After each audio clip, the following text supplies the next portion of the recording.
Hello everyone. Telangana మూమెంట్లో భాగంగా first part అనమాట 1948 నుంచి ఉంటుంది కదా. అందులో భాగంగా నేను ఫస్ట్ క్లాస్ చెప్పాను సాలార్జంగ్ సంస్కరణలు, సాలార్జంగ్ రీఫార్మ్స్ అని చెప్పేసి.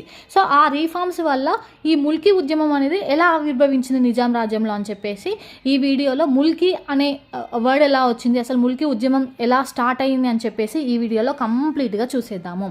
అయితే ముల్కీ అంటున్నాం కదా. ముల్కీ అంటే లోకల్ క్యాండిడేట్ అనమాట, స్థానికుడు అని అర్థము. నాన్ ముల్కీ అంటే స్థానికేతరుడు అని అర్థం అనమాట. ఇది అందరికీ తెలుసు. ముల్కీ, నాన్ ముల్కీ. ఈ ముల్కీ, నాన్ ముల్కీ అంటే లోకల్ వాళ్ళకు, నాన్ లోకల్ వాళ్ళకు జరిగిన ఏమంటారు మూమెంట్ అనమాట ఇది ముల్కీ ఉద్యమం అని చెప్పేసి. అయితే ఇది ఏ స్టేజ్లో ఎలా ఉంది అనేది చూద్దాము. ఫస్ట్ బహుమని సుల్తాన్లు, నేను చెప్పాను కదా 1347లో గుల్బర్గా రాజధానిని చేసుకొని హసన్ గంగు అనే అతను ఏం చేశాడు, హసన్ గంగు అనే అతను ఈ బహుమని రాజ్యాన్ని స్థాపించాడనమాట. సో ఈ బహుమని సుల్తాన్లు ఉన్న టైంలో ఏమైంది అంటే ఈ టైంలో ఏమైందంటే ముల్కీ, నాన్ ముల్కీ అనే కాన్సెప్ట్ అనేది వచ్చిందనమాట. అంటే ఏంటి అంటే మూడవ అహ్మద్ షా ఉన్న టైంలో, అంటే ఇప్పుడు బహుమని సుల్తాన్ అనమాట.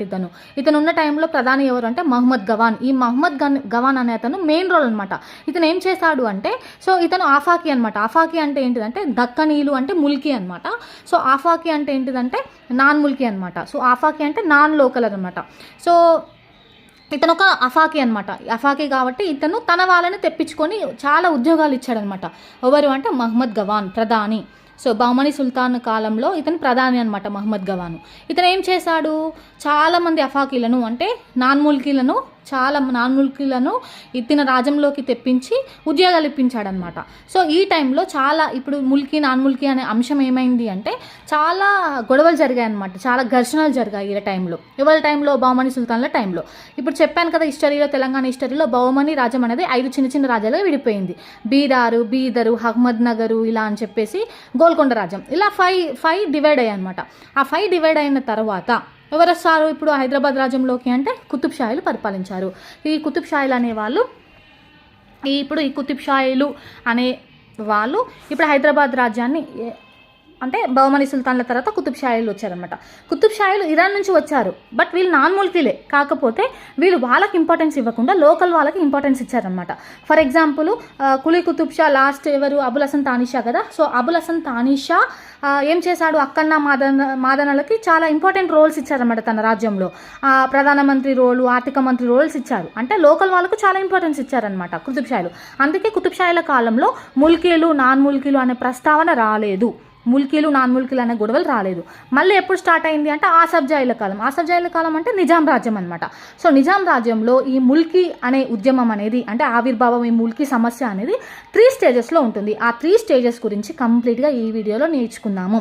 సో తెలంగాణ మూమెంట్లో భాగంగా ఇప్పుడు ఈ ముల్కీ ఉద్యమం అనేది ఎలా స్టార్ట్ అయిందో తెలుసుకుంటే మనకు 1952లో ఆంధ్రప్రదేశ్ ఏర్పడిన తర్వాత ఈ ముల్కీ, నాన్ ముల్కీ అనే కాన్సెప్ట్ ఎలా వచ్చింది, అసలు ఏంటి అనేది మనకి ఇప్పుడు తెలిస్తే అప్పుడు ఏంటి అని చెప్పేసి మనకు క్లియర్గా అర్థమవుతుంది అనమాట. సో స్టెప్ బై స్టెప్ నేర్చుకుందాము.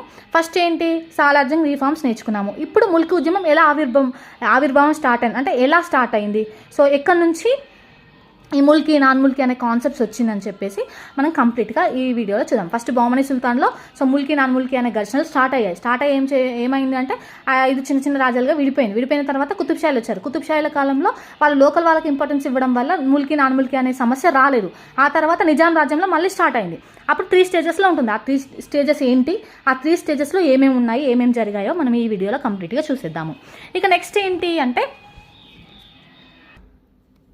సో కంప్లీట్గా చూసేద్దాము. అయితే ఈ 3 స్టేజెస్ ఉన్నాయని చెప్పేసింది ఏ బుక్లో ఉందంటే Hyderabad Mulki and non Mulki conflict అనే బుక్ రాశాడనమాట. ఎవరు అంటే బ్రిటిషర్ అనమాట, కారెన్ లియోనార్డ్ అనే అతను Hyderabad Mulki and non Mulki conflict అనే బుక్ రాశాడు. అందులో ఈ హైదరాబాద్ ముల్కీ అండ్ నాన్ ముల్కీ కాన్ఫ్లిక్ట్లో 3 స్టేజెస్ ఉన్నాయి అని చెప్పేసి తను వివరించాడనమాట.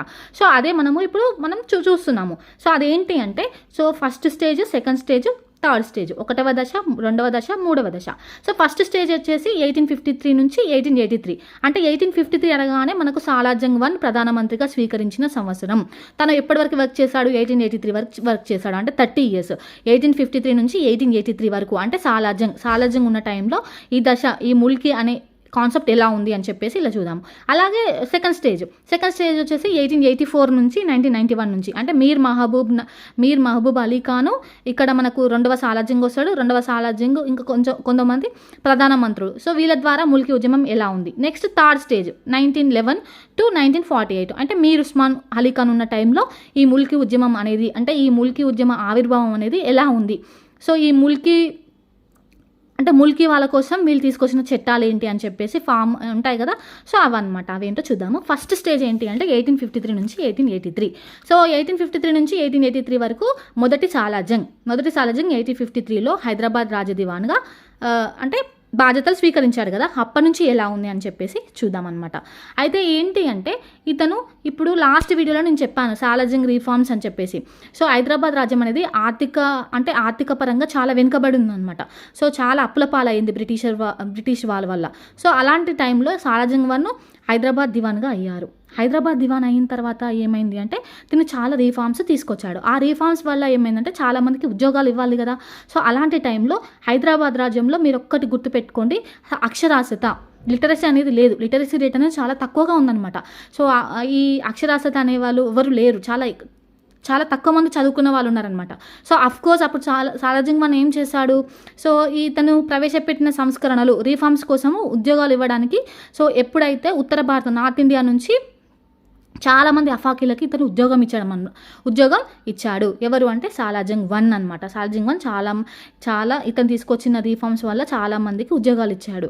ఎందుకు వాళ్ళకే ఇచ్చాడు, ఇక్కడ లోకల్ వాళ్ళకి ఇవ్వలేదంటే లోకల్ వాళ్ళు చాలా అంటే వాళ్ళకు లిటరసీ రేట్ లేదు, అక్షరాస్యత లేదు, చాలా తక్కువ మంది ఉన్నారనమాట చదువుకున్న వాళ్ళు.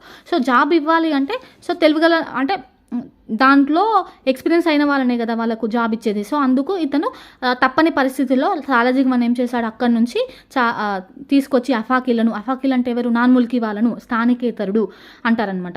సో వాళ్ళని తీసుకొచ్చి వాళ్ళకి ఉద్యోగాలు ఇచ్చాడు. ఓకేనా, ఇది ఫస్ట్. అయితే ఇందులో అలీగఢ్ యూనివర్సిటీ నుంచి కూడా ఇతను విద్యావంతులు ఉంటారు కదా అలీగఢ్ యూనివర్సిటీలో, సో వాళ్ళని పిలిపించి ఉద్యోగాలు ఇచ్చాడనమాట.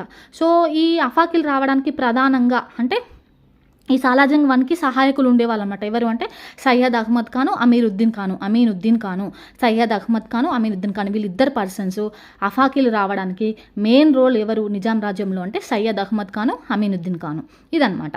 అయితే ఈ పాయింట్ ఇలా ఉండగా ఏమైంది అంటే ఇప్పుడు Salar Jung one of course non local వాళ్ళకి ఉద్యోగాలు ఇస్తే లోకల్ వాళ్ళు ఏదో ఒక కామెంట్స్ చేస్తూనే ఉంటారు కదా, మాకు ఇవ్వట్లేదు అది ఇది అని చెప్పేసి గొడవలు అవుతాయి. ఆ టైంలో సాలార్జంగ్ వన్ ఒక స్టేట్మెంట్ ఇచ్చాడు, మోస్ట్ ఇంపార్టెంట్ ఒక స్టేట్మెంట్ ఇచ్చాడు. సో నాన్ ముల్కీలకు ఎంత ప్రతిభ ఉన్నా సరే తరతరాలుగా నిజాం సేవలో విధేయులుగా ఉన్న స్థానికులతో వీరిని పోల్చలేము. ఎవరిని పోల్చలేము? స్థానికులతో ఈ నాన్ ముల్కీలను పోల్చలేము, అంటే ముల్కీలను నాన్ ముల్కీలలో పోల్చలేమని చెప్పేసి ఒక స్టేట్మెంట్ ఇస్తాడనమాట. సో తినేమనుకున్నాడు సాలార్జంగ్ వన్ అంటే, సో అక్కడ నుంచి తీసుకొచ్చాడు కదా అఫాకీలు, వాళ్ళు వీళ్ళకి అంటే వాళ్ళకున్న నాలెడ్జ్ని ఈ లోకల్ వాళ్ళకు షేర్ చేసుకొని వెళ్ళిపోతారేమో అని చెప్పేసి అనుకున్నాడు. కాకపోతే నాన్ ముల్కీలు ఏం చేశారు, హైదరాబాద్ రాజ్యంలోనే వాళ్ళ రిలేటివ్స్ని కావచ్చు, వాళ్ళకు తెలిసిన పర్సన్స్ని, వాళ్ళ ఫ్రెండ్స్ని, రిలేటివ్స్ని తీసుకొచ్చి ఇక్కడే సెటిల్ అయ్యేలా చేసుకున్నారనమాట. సో అక్కడ అంటే 1853 to 1883లో ఈ అఫాకీలు అంటే నాన్ ముల్కీలు హైదరాబాద్ రాజ్యంలో సెటిల్ అయిపోయారనమాట. మెల్లమెల్ల ఉద్యోగాల కోసం వచ్చి ఇక్కడే సెటిల్ అయిపోయారు. ఇది మొదటి దశ అనమాట. అయితే ఈ టైంలో ఏమైంది అంటే సో అంటే 1868లో అంటే ముల్కీ తొలి ఉత్తర్వులు, ముల్కీ పైన ఒక ఉత్తర్వులు జారీ చేశారనమాట. ఆ టైంలో ఎవరు నిజాం అంటే 5వ నిజాం అఫ్జలుద్దౌలా. 1868 టైంలో అఫ్జలుద్దౌలానే ఉన్నాడు కదా, మీకు నిజాం రాజ్యం చాప్టర్ చూస్తే మీకు ఈజీగా అర్థమైపోతుంది. అయితే ఆ టైంలో అఫ్జలుద్దౌలా ఒక ముల్కీ ఉత్తర్వులు జారీ చేశాడనమాట. ఎవరు? సాలార్జంగ్ వన్. ఏమని చేశాడు అంటే అందులో ఏముందంటే హైదరాబాద్లోని అన్ని పరిపాలనా విభాగాలను అంటే అన్నీ ఉంటాయి కదా డిపార్ట్మెంట్స్, అన్ని డిపార్ట్మెంట్స్లో ముల్కీలను నియమించాలని చెప్పేసి ఆదేశించాడనమాట సాలార్జంగ్ వన్. అలాగే అంటే అందులో ఫస్ట్ ముల్కీ తొలి ఉత్తర్వులు ఎప్పుడంటే 1868లో అనమాట. సో అంటే అన్ని విభాగాల్లో అంటే ఇప్పుడు ఎవరైతే ప్రతిభ ఉందో ఆ ముల్కీలకే నియమించాలని చెప్పేసి ఆదేశించాడు. అయినా సరే అది అనేది జరగలేదన్నమాట. ఇతను 1883లో చనిపోతాడు. సాలార్జంగ్ వన్ చనిపోయిన తర్వాత సాలార్జంగ్ 2 వస్తాడు. మీర్ మహబూబ్ అలీ ఖాన్ నిజాం అవుతాడనమాట. సో ఆ తర్వాత సెకండ్ స్టేజ్ ఎలా ఉంది అని చెప్పేసి చూద్దాము. ఇక సెకండ్ స్టేజ్ వచ్చేసి 1884 నుంచి 1911 వరకు అనమాట. సో రెండవ సాలార్జంగ్ వస్తాడనమాట. రెండవ సాలార్జంగ్ దివాన్గా అవుతాడు. మీర్ మహబూబ్ అలీ ఖాన్ నిజాం అనమాట. ఈ టైంలో ఏమైంది అంటే 1884లో సో ఈ అంటే సాలార్జంగ్ వన్ నాన్ ముల్కీలకు ఉద్యోగాలు ఇచ్చాడు కరెక్టే, కానీ సపోర్ట్ మాత్రం ముల్కీలకే సపోర్ట్ చేస్తుండే అనమాట. సో అప్పుడు నాన్ ముల్కీల భాష ఏంటి అంటే ఉర్దూ అనమాట. అదే ఇప్పుడు ముల్కీల భాష ఏంటి అంటే పర్షియన్ భాష అనమాట. సో నాన్ ముల్కీలు సాలార్జంగ్ వన్ ఉన్న టైంలో మీరు ఈ రాజ్య భాష అనేది ఉంటుంది కదా, అధికార భాష, ఈ రాజ్య అధికార భాషను మీరు ఉర్దూలోకి చేంజ్ చేయండి అని చెప్పేసి చాలా ప్రెజర్ చేశారనమాట సాలార్జంగ్ వన్కి. బట్ సాలార్జంగ్ వన్ దానికి యాక్సెప్ట్ చేయలేదు. బట్ రెండవ సాలార్జంగ్ ఏం చేశాడంటే సో వాళ్ళ ప్రెజర్కి లోన్ అయ్యి ఏం చేశాడు ఇతను అంటే సాలార్జంగ్ టు ఈ పర్షియన్ భాష స్థానంలో ఉర్దూ భాషని అధికార భాషగా చేంజ్ చేశాడు. ఎప్పుడైతే ఈ పర్షియన్ భాషను అంటే ఈ పర్షియన్ భాష స్థానంలో ఉర్దూ భాషను అధికార భాషగా చేశాడో అప్పుడు నాన్ ముల్కీలు ఇంకా ఎక్కువ అయిపోయారనమాట. సో వాళ్ళకు తెలిసిన లాంగ్వేజే కాబట్టి అఫ్కోర్స్ వాళ్ళ ఇంపార్టెన్స్ పెరిగిందనమాట. సో పర్షియన్ భాష స్థానంలో వీళ్ళు ఎవరు అంటే రెండవ సాలార్జంగ్. ఏ ఇయర్ అని అడుగుతారు, 1884 అనమాట. దేనిని చేశాడు అంటే ఉర్దూను రాజభాషగా చేశాడు. ఎవరు సాలార్జంగ్ 2. అప్పుడు ఎవరున్నారు, మీర్ మహబూబ్ అలీ ఖాన్ ఉన్నారు. సో ఇక్కడ మనకు మెయిన్ అనమాట ఈ పాయింట్. అయితే 1886లో ఈ మహబూబ్ అలీ ఖాన్కి ఇప్పుడు ఉంటారు కదా ముల్కీ వాళ్ళు, సో ఇట్లా మాకు ఉద్యోగాలు లేవు వాళ్ళకి ఎక్కువనాయని చెప్పేసి చాలా కంప్లైంట్స్ వచ్చాయన్నమాట. కంప్లైంట్స్ వస్తే ఈ మీర్ మహబూబ్ అలీ ఖాన్ ఏం చేశాడంటే 1886లో ఉద్యోగాల సివిల్ లిస్ట్ని విడుదల చేయమని చెప్పేసి ఆదేశం ఇచ్చాడు. సో దాని ప్రకారం ఉద్యోగాల సివిల్ లిస్ట్ అంటే విడుదలైంది. అంటే ఎన్ని ఉద్యోగాలు ముల్కీ ఉద్యోగులకు ఉన్నాయి, వాళ్ళ శాలరీస్ డీటెయిల్స్ ఏంటి అని చెప్పేసి. ముల్కీ ఉద్యోగులు 246 మెంబర్స్ ఉన్నారనమాట. అదే నాన్ ముల్కీ ఉద్యోగులు అయితే 230 మెంబర్స్ ఉన్నారు.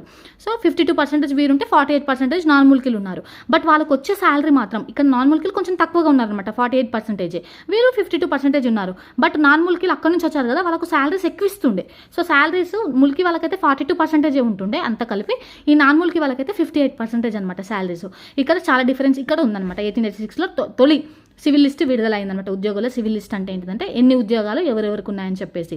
అయితే ఇక్కడ ఏంటిదంటే 1887లో ఇప్పుడు ఈ రిలీజ్ అయింది కదా, ఈ లిస్ట్ విడుదల కాగానే ముల్కీ వాళ్ళు చాలా రెచ్చిపోయారు. అసలు మాకు ఉద్యోగాలు లేవు అని చెప్పేసి చాలా ఘర్షణలు గొడవలు చాలా ఎక్కువ, ఈ ఉద్యమం అనేది ఎక్కువ తారస్థాయికి చేరుకుంది అంటారు కదా. సో అలా చేరుకుంది.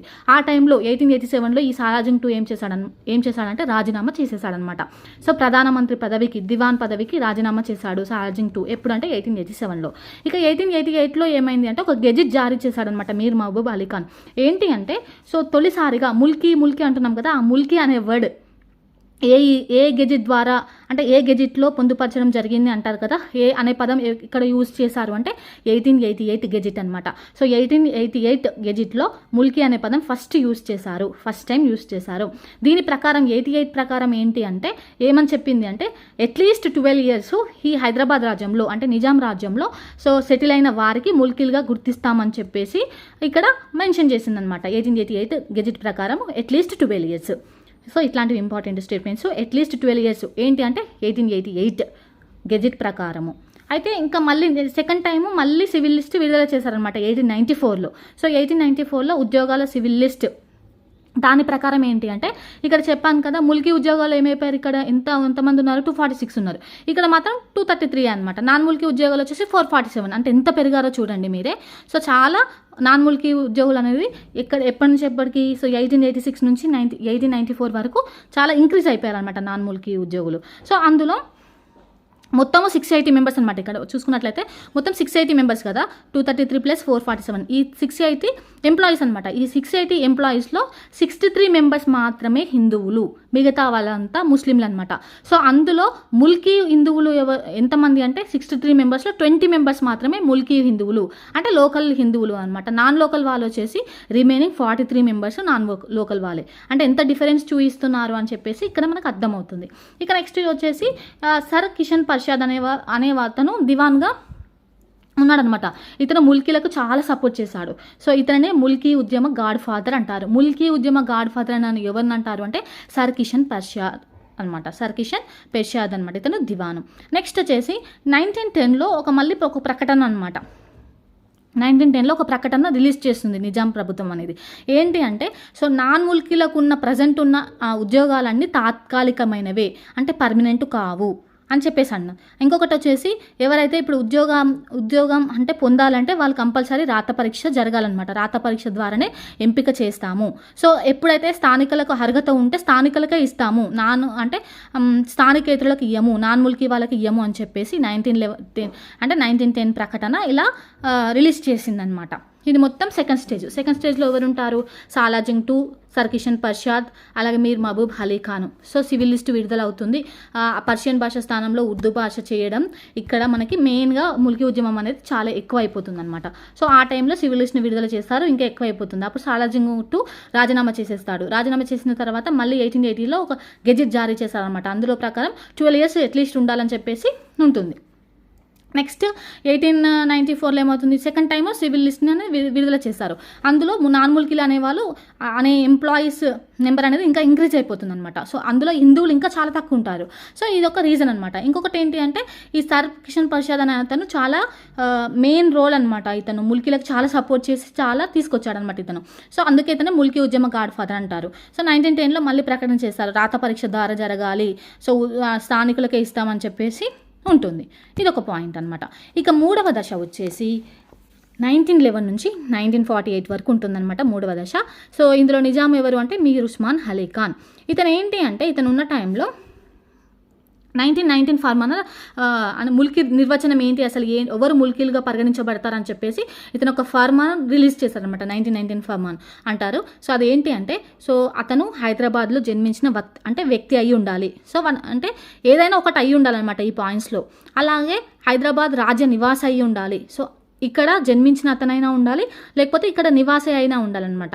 సో ఇతను ఒక పర్సన్ తను జన్మించే నాటికి వాళ్ళ పేరెంట్స్ ఉంటారు కదా, వాళ్ళ పేరెంట్స్ వాళ్ళ పేరెంట్స్ జాబ్ అనేది 15 years కంప్లీట్ అయ్యి ఉండాలన్నమాట. అప్పుడు ఈ పుట్టిన బాబు ఏమవుతాడంటే ముల్కీ అవుతాడనమాట.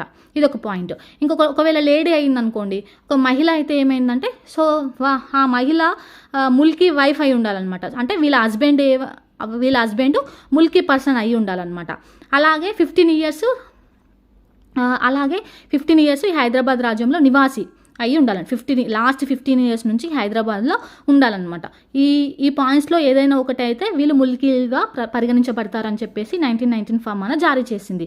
అయితే ఇవన్నీ చూస్తారు కదా, చూసి వీళ్ళు ముల్కీ ఒక రిసిప్ట్ ఇస్తారు కదా. ఇప్పుడు మనకు ఆధార్ కార్డు, మనం ఇండియన్ అని చెప్పేసి మనకు ఒక ప్రూఫ్ ఐడెంటిటీ ఉంటుంది కదా, సేమ్ ముల్కీ ధృవీకరణ పత్రం అనేది ఉండేదన్నమాట. ఆ ముల్కీ ధృవీకరణ పత్రాన్ని ఎవరు జారీ చేసేవారు? ఇవన్నీ వీళ్ళ డీటెయిల్స్ చూసి వీళ్ళు ముల్కీనా నాన్ ముల్కీనా అని డిసైడ్ చేసేది ఆ పత్రాన్ని జారీ చేసేవాళ్ళు ఎవరు అంటే తాలూకాదార్ అనమాట. తాలూకాదార్, ఇది ఒక పాయింట్ గుర్తుపెట్టుకోండి. ఒకవేళ ఇందులో ఏమైనా మిస్టేక్స్ ఉండి మీరు నాన్ ముల్కీలు అని చెప్పేసి ఏదైనా ఉంటుంది కదా మిస్టేక్స్, సో దాన్ని అబ్జర్వ్ చేసేది మాత్రం సుబేదార్ అనమాట. సో తనని ఫైనల్ డిసిజన్ తీసుకునేవారు సుబేదార్. తాలూకాదార్ వచ్చేసి ముల్కీ ధృవీకరణ పత్రాన్ని జారీ చేస్తుండే అనమాట. ఇది ఒక పాయింట్ చూసుకోవాలి. అయితే ఈ టైంలో ఏమైంది అంటే ఇక్కడ 2 భావాలు వచ్చాయన్నమాట. అవేంటిదంటే దక్కనీ జాతీయవాదం, ముస్లిం సార్వభౌమాధికారం అని చెప్పేసి 2 ఆపోజిట్ అనమాట ఇవి. అయితే డాక్టర్ జోరే, ఇతను ఉస్మానియా యూనివర్సిటీ ప్రొఫెసర్ అనమాట. డాక్టర్ జోరే ఈ దక్కనీ జాతీయవాదాన్ని తీసుకొచ్చాడు. అయితే ఈ దక్కనీ జాతీయవాదం ఏమని నినాదం ఇచ్చింది అంటే long live Nizam the royal embodiment of Deccani nationalism అని చెప్పేసి అంటుందన్నమాట. అంటే దక్కన్ నేషనలిజం అంటే తన సైడ్ ఉన్న నిజాము ఎల్లకాలం బతుకుగాక అని చెప్పేసి ఒక నినాదం ఇస్తుందన్నమాట. సో ఇదారా హీ హదాబియాత్ హీ ఉర్దూ అనే గ్రంథాలయం స్టార్ట్ చేశారనమాట వీళ్ళు 1930లో. ఈ దక్కనీ జాతీయవాదం వచ్చేసి ముల్కీ వాళ్ళకి సపోర్ట్ అనమాట ఇది. సో వీళ్ళకి ఆపోజిట్గా వచ్చిందే ముస్లిం సార్వభౌమాధికారం అనమాట. అంటే ఈ దక్కనీ జాతీయవాదంకి ఆపోజిటే ఈ ముస్లిం సార్వభౌమాధికారం అనమాట. అంటే ఏంటి అంటే నాన్ ముల్కీలు సపోర్ట్ అనమాట. ఇది నాన్ ముల్కీ వాళ్ళు తీసుకొచ్చింది, ఇది ముల్కీ వాళ్ళు తీసుకొచ్చింది దక్కనీ జాతీయవాదం అనమాట. సో నాన్ ముల్కీలు అని ఉండేది. ఆ తర్వాత ఏమైందంటే ముస్లిము హిందువులు అని చెప్పేసి సపరేట్ చేశారనమాట. ఓన్లీ ముస్లింలకే అని చెప్పేసి ముస్లింలకు చేంజ్ అయిపోయిందనమాట, ముస్లిం సార్వభౌమాధికారం అని చెప్పేసి. ఇది ఈ థర్డ్ స్టేజ్లో ఉంది. అలాగే ఈ ముల్కీ ఉద్యమానికి ముల్కీలకు చాలా సపోర్ట్గా కొన్ని సంస్థలు ఏర్పడ్డాయి. ఎగ్జామ్ పాయింట్ ఆఫ్ వ్యూలో చాలా ఇంపార్టెంట్ అనమాట. సో ఫస్ట్ వచ్చేసి ఉస్మానియా గ్రాడ్యుయేట్స్ అసోసియేషన్. ఈ ఉస్మానియా గ్రాడ్యుయేట్స్ అసోసియేషన్ వచ్చేసి 1920లో ఏర్పడింది. అయితే దీని యొక్క ప్రత్యేకత ఏంటంటే ముల్కీ రాజకీయ సంస్థ అనమాట. ఇది ఒక రాజకీయ సంస్థగా ఏర్పడింది. సో హైదరాబాద్ స్టేట్ రీఫార్మ్స్ అనేది ఏర్పడింది 1921లో. సో రాజ్యాంగ సంస్కరణలు ఉంటాయి కదా, దాన్ని సాధించడం కోసము. Next society of union and progress. ఇది లండన్ విద్యార్థులు అనమాట. లండన్లో మన స్టూడెంట్స్ ఉంటారు కదా, హైదరాబాద్ స్టూడెంట్స్, వాళ్ళు లండన్లో స్టార్ట్ చేశారు society of union and progress 1926లో. నెక్స్ట్ హైదరాబాద్ అసోసియేషన్ 1930లో బారిస్టర్ శ్రీకృష్ణన్ ఆధ్వర్యంలో. Most important, barrister Srikrishnan Hyderabad association. Next వచ్చేసి నిజాం సబ్జెక్ట్స్ లీగ్. ఇది ఇంపార్టెంట్ అనమాట. నిజాం ముల్కీ లీగ్ అని కూడా అంటారు. దీనినే ఉర్దూలో అయితే జమియత్ రిఫాయమే నిజాం, అలాగే నిజాం ప్రజల సంఘం అని చెప్పేసి అంటారు అనమాట. ఇన్ని నేమ్స్ ఉన్నాయి 1935లో. సో దీని యొక్క నినాదం ఏంటి ఏమని అనౌన్స్ చేసిందంటే హైదరాబాద్ ఫర్ హైదరాబాదీస్. హైదరాబాద్ అనేది హైదరాబాద్ వాళ్ళకే అని చెప్పేసి నినాదం ఇచ్చింది ఏంటి అంటే నిజాం సబ్జెక్ట్ లీవ్. అయితే దీని యొక్క అధ్యక్షుడు ఎవరు అంటే నవాబ్ సర్ నిజామత్ జంగ్. నవాబ్ సర్ నిజామత్ జంగ్ అంటే నిజాం రాజ్యంలో ఇతను ఒక మంత్రి అనమాట. సో ఉపాధ్యక్షులు వచ్చేసి లతీఫ్ సయ్యద్ రామచంద్ర నాయక్ అనమాట. ఇద్దరున్నారు ఉపాధ్యక్షులు, లతీఫ్ సయ్యద్ రామచంద్ర నాయక్. కోశాధికారి వచ్చేసి బారిస్టర్ నౌషద్ చినాయ్. అయితే కార్యదర్శులు ఎవరు అంటే బూరుగుల రామకృష్ణారావు, శ్రీనివాస్ శర్మ, సయ్యద్ అబీద్ హసన్ అనమాట. ఈ సయ్యద్ అబీద్ హసన్ రాసిన గ్రంథం ఏంటి అంటే విదర్ ఇండియా అనమాట. ఓకేనా. అయితే ఈ నిజాం సబ్జెక్ట్ లీగ్ అంటే ఏంటి మరి దీనిది అంటే ముల్కీలకు ఇంపార్టెన్స్ ఇవ్వాలి, సో నాన్ ముల్కీల ఉద్యోగాలు తీసేయాలి అని చెప్పేసి డిమాండ్ చేసింది. సో ఈ నిజాం సబ్జెక్ట్ లీగ్ ప్రకారం ఏమని సూచించింది అంటే సూచన మేరకు నిజాం ప్రభుత్వం ఏం చేసిందంటే బహదూర్ అరవముదం అయ్యంగర్ కమిటీ అని చెప్పేసి ముల్కీ నిబంధనల కోసము ఒక కమిటీని నియమించిందనమాట. అదే బహదూర్ అరవముదం అయ్యంగర్ కమిటీ అంటారనమాట 1939లో. అయితే ఇది ఏమైంది అంటే నిజాం సబ్జెక్ట్ లీగు 1937లో అంటే దీంట్లో డివైడ్ అయిపోయారు అనమాట. హిందువులు డివైడ్ అయిపోయి హిందువులు పీపుల్స్ కన్వెన్షన్ అనేది పెట్టారనమాట 1937లో. సో ఓన్లీ హిందువులు పెట్టారు. అంటే ఈ నిజాం సబ్జెక్ట్లో నుంచి హిందువులు విడిపోయి పీపుల్స్ కన్వెన్షన్ అనేది పెట్టారనమాట 1937. ఇది ఈ నిజాం సబ్జెక్ట్ లీగ్ అనేది 1939లో రద్దు అవ్వడం జరిగింది. ఇది అనమాట ఈ నిజాం సబ్జెక్ట్ లీగ్ గురించి ద మోస్ట్ ఇంపార్టెంట్. అంటే ముల్కీ ఉద్యమం అంటే ఈ ముల్కీ వాళ్ళకి సపోర్ట్గా వచ్చిన సంస్థలు ఏంటివంటే ఇవి ద మోస్ట్ ఇంపార్టెంట్ అనమాట ఇవి. నెక్స్ట్ వచ్చేసి 1933 ఫార్మానా. ఈ ఫార్మానా ఏంటి అంటే ఈ 1933 ఫార్మానా వచ్చేసి మీర్ ఉస్మాన్ అలీ ఖాన్ అనమాట తీసుకొచ్చాడు. అయితే ఈ టైంలో ఏమైందంటే 1930 ఆ టైంలో ఖాన్ సాహెబ్ అనే అతన్ని పంజాబ్ అనమాట అతను డైరెక్ట్గా ఉద్యోగాల్లో నియమించడము. సో ఇట్లాంటి నాన్ లోకల్ వాళ్ళకు మళ్ళీ ఉద్యోగాలు ఇవ్వడం వల్ల ముల్కీ సమస్య అనేది ఇంకా ఇంక్రీజ్ అయినప్పుడు అప్పుడు మీర్ ఉస్మాన్ అలీ ఖాన్ ఏం చేశాడంటే చాలా అల్లర్లు గొడవలు అవుతున్నాయని చెప్పేసి ఇతను 1933 ఫార్మానా జారీ చేశాడు. ఆ ఫార్మానా ప్రకారం ఏంటి అంటే సమర్థవంతమైన ముల్కీలకే ప్రాధాన్యత ఇస్తాము, నాన్ ముల్కీల ఉద్యోగాలు తాత్కాలికం అని చెప్పేసి మళ్ళీ అనౌన్స్ చేశాడు. అనౌన్స్ చేసిన తర్వాత ముల్కీలు ఉంటారు కదా, ఆ ముల్కీలు ఒక సమావేశం జరుపుకుంటారనమాట. సో నిజాంకి థ్యాంక్స్ చెప్పడానికి. ఇది 1933 ఫార్మానా. ఓకేనా. అయితే ఈ పత్రికలు ఉంటాయి కదా కొన్ని, ఏ పత్రిక దేనికి సపోర్ట్ చేసింది? ముల్కీలకు సపోర్ట్ చేసిందా, నాన్ ముల్కీలకు సపోర్ట్ చేసిందా? సో హైదరాబాద్ రికార్డర్ అనేది ముల్కీ హక్కులను సమర్థించింది, ముల్కీ వాళ్ళకు సపోర్ట్ చేసింది. అదే హిలాయి బక్ష్ ఏమని స్టేట్మెంట్ ఇచ్చిందంటే సో హైదరాబాద్ పరిపాలనా బాధ్యతలు అప్పగించాలంటే తెలుగుగల ముల్కీలను ఎక్కడ వెతకాలి అని చెప్పేసి అని అన్నదనమాట. హైదరాబాద్ పరిపాలనా బాధ్యతలు అప్పగించాలంటే తెలుగుగల ముల్కీలను ఎక్కడ వెతకాలి అని చెప్పేసి. అదే ది మహమ్మదీన్ వచ్చేసి సాలాజ్యంగా ఆహ్వానిస్తానే వచ్చిన వారి వారసులం మేము అని చెప్పేసి ది మహమ్మదీన్ పత్రిక ఒక స్టేట్మెంట్ ఇచ్చిందనమాట. అంటే హిలాయి బక్ష్, ది మహమ్మదీన్ ఈ రెండు పత్రికలు నాన్ ముల్కీ వాళ్ళకు సపోర్ట్ చేశాయి. హైదరాబాద్ రికార్డర్ అనే పత్రిక ముల్కీ వాళ్ళకు సపోర్ట్ చేసిందని మనకు తెలియాలి. ఇది ఒక పాయింట్ అనమాట. ఏం లేదు, ముల్కీ అనేది ఎలా ఆవిర్భవించింది, ఇది 3 స్టేజెస్లో ఉంటుంది. సో ఏంటి అంటే బహుమనీ రాజ్యంలో ఈ ముల్కీ నాన్ ముల్కీ అనేది స్టార్ట్ అయిందనమాట. ఫస్ట్ అక్కడ స్టార్ట్ అయ్యి కులీ కుతుబ్ షా అంటే కుతుబ్ షాయిల కాలంలో ఇది అనేది లేదు, అసలు ముల్కీ అనే వర్డ్, ముల్కీ నాన్ ముల్కీ అనే గొడవలు లేవు. మళ్ళీ నిజాం రాజ్యంలో 3 స్టేజెస్లో ఉంటుందన్నమాట. ఆ తర్వాత ఆంధ్రప్రదేశ్ ఏర్పడిన తర్వాత 1956కు ముందు ఎలా ఉంది, 1956 తర్వాత ఈ ముల్కీ ఉద్యమం అనేది ఎలా ఉందో తర్వాత వీడియోలో చూద్దాము. ఈ వీడియో తర్వాత ఆపరేషన్ పోలో అంటే ఈ హైదరాబాద్ రాజ్యం అనేది ఇండియాలో ఎలా కలిసిపోయింది, స్టాండ్ స్టిల్ అగ్రిమెంట్ అంటారు కదా, సో అది ఎలా జరిగింది, అసలు ఏంటి, సో అందులో చాలా పాయింట్స్ ఉంటాయి. అది చూసిన తర్వాత ఆపరేషన్ పోలో తర్వాత సో మనకు వెల్లోడి ప్రభుత్వం వస్తుంది, జేఎన్ చౌదరి ప్రభుత్వం వస్తుంది, వెల్లోడి ప్రభుత్వం వస్తుంది. ఆ తర్వాత బూరుగుల రామకృష్ణరావు ప్రభుత్వం వస్తుంది. అది వచ్చిన తర్వాత 1956 అంటే పెద్ద మనుషుల ఒప్పందం ద్వారా మనకు ఈ తెలంగాణ అనేది ఆంధ్ర రాష్ట్రంలో కలిసి ఆంధ్రప్రదేశ్గా ఏర్పడుతుంది. సో ఇవన్నీ లైన్గా చూద్దాము. నా వీడియోస్ మీకు నచ్చినట్లయితే ప్లీజ్ లైక్ చేయండి. ఇలాంటి వీడియోస్ నేను ఇంకా ఎన్నో చేయాలని ట్రై చేస్తాను. నాకు టైం ఉన్నప్పుడల్లా వీడియోస్ చేస్తున్నాను. సో ఇదన్నమాట ముల్కీ ఉద్యమము ఆవిర్భావం అనే టాపిక్. నెక్స్ట్ వీడియోలో ఆపరేషన్ పోలో గురించి నేర్చుకుందాము. Thank you for watching.